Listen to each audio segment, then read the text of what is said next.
Mga katrops, welcome back ulit sa aking channel, Sports React PH.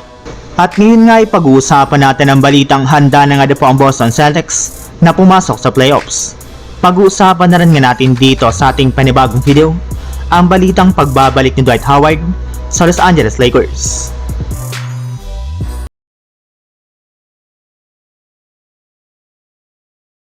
Hindi nga po mga katrops naging madali para sa Boston Celtics ang season na ito dahil kumpara nga po last year ay may ilang mga pagkakataon nga po na sobra talaga silang nahihirapan na makakuha ng panalo matapos mag-struggle ang halos lahat ng kanilang mga players.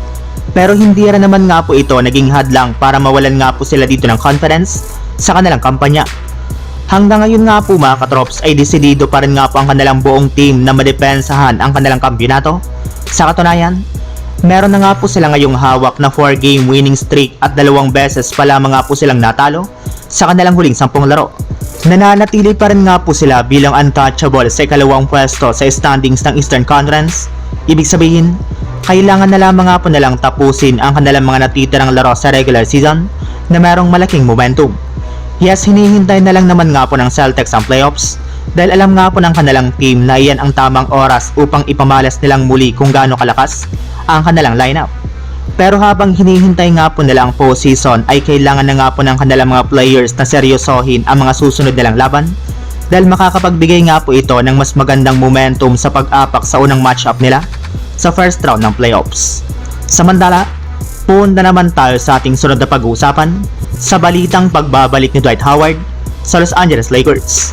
Sa pagkapanalo nga po mga katrops ng Lakers sa kanilang game kahapon laban sa Blazers, ay naputol na nga po nila sa wakas ang kanilang 2-game losing streak at umangat na rin naman nga po sa 33 wins at 21 losses ang kanilang kasalukuyang record bilang ka-top 5 sa standings ng Western Conference.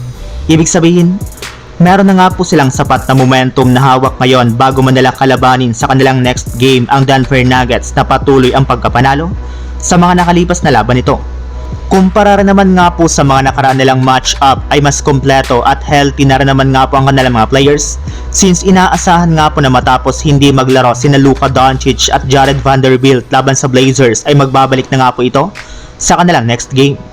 Mas magiging ready na rin naman nga po ngayon ang Lakers sa Denver Nuggets lalo na kay Nikola Jokic dahil meron na nga po silang ipang tatapat sa kanya kagaya na lang ni Jackson Hayes at Alex Len na hinahanda at ginagawa na nga po nila ng mga defensive plays bago nila ito harapin sa kanilang next game.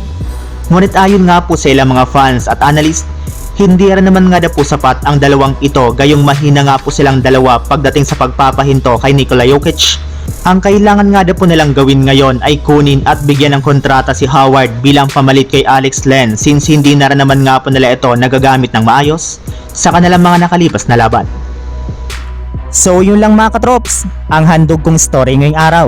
Sana nag-enjoy kayo, please like and subscribe my YouTube channel, Sports React PH para sa iba pang story at update patungkol sa NBA. Kita-kits muli sa ating susunod na video.